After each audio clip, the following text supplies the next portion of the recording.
seems like so far in this transfer window, Ibrahim Mbaye has been linked with every single big club, the likes of Liverpool, Aston Villa, Manchester City, Borussia Dortmund. But why do PSG actually want to sell him should be the real question. Now let's start with his biggest strengths first, which is his versatility. Last season we saw Mbaye play both on the left and the right for PSG, and you guys can see the heat map over here. This is where Mbaye initiated and completed threatening actions. There's actions on the left, there's actions on the right. That is very, very good for Mbaye in terms of the way he's viewed by teams. But more importantly, I've seen the big debate on Twitter over the last week or so where's actually his normal position, his more favorite position. And I've done a lot of work for you guys. You guys can see this graphic here.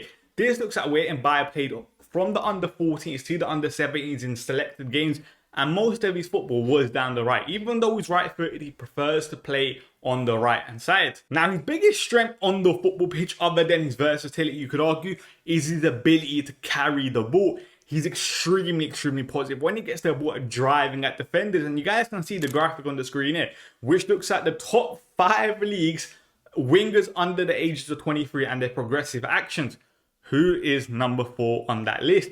Yes, it is Mbaye. He does so well in this aspect because you could argue his biggest strength at this is he knows how to use his body. He knows how to get his body in front of the opposing defender and to protect the ball, which allows him to carry the ball at insane distances. This is his biggest strength. Now, you guys can see this graphic on the screen here, which looks at progressive carries for wingers under the ages of 23 in the top 5 leagues. And Mbaye, again, is 7th on the list.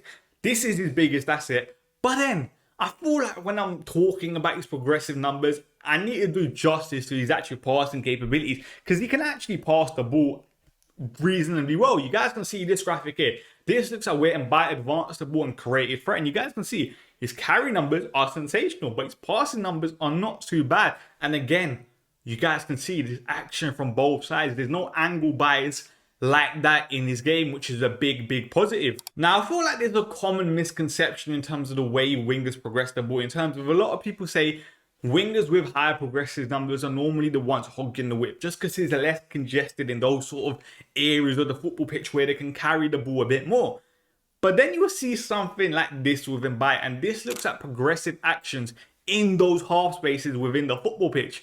And again, progressive passes, progressive carry numbers are really good. His take-on numbers are really good. His chance of creating numbers are really good in between the half spaces of the football pitch. That just shows his versatility and why so many big clubs want him, because he can be the guy holding whip. But then he's also very comfortable at driving inside, playing in between the lines in those half spaces, which is a big asset. Now, another big strength of Mbaye that people will realize straight away when watching him is that he's an incredible ball striker.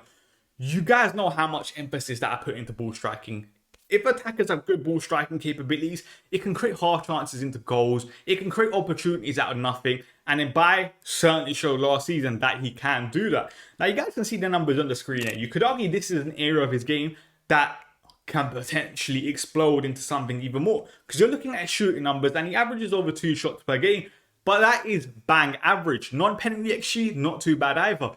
But as I said before, because he's such a good ball striker, if he can get himself into more volume situations where he obviously is taking shots, with his incredible ball striking capabilities, he will score goals. And this is probably one of the main reasons why a lot of clubs are looking at him, because they see the potential to take it up another level. And now, another way clubs are probably looking at him is his final product. In terms of his final product numbers are not too bad. You guys can see the non-penalty goals plus open play assist, non-penalty XG plus open play expected assist, where his numbers are reasonably good, especially the latter category where he averages 0.49 per 90. But you could argue it can get even better. And this is probably one of the main reasons why clubs are really looking at him for his age, for the numbers that he's currently putting up, thinking they can get better. So why do PSG actually want to sell him? I think one of the main reasons is just PSG have so much attacking depth right now, especially after they're gonna sign another winger from Ajax, Michael Goots, the Belgian. They probably cannot guarantee him first team opportunities at the rate and the level that he probably wants. He's at a very important developmental age in his career, which I can understand why he probably wants to move himself. In a couple of years' time, this could look like a big mistake from PSG. I can understand why every big club wants him. And listen, if your club is not interested in him, what are they doing? Because he's a top player. Of course, I've heard some people question his attitude in terms of when he's been left out. I can't confirm that, can I? I'm not part of the training ground. I'm not the manager. But we'll see how he develops in his career. He's definitely an exciting opportunity for a lot of clubs. If you guys enjoyed this video, make sure you give it a like and subscribe to the channel.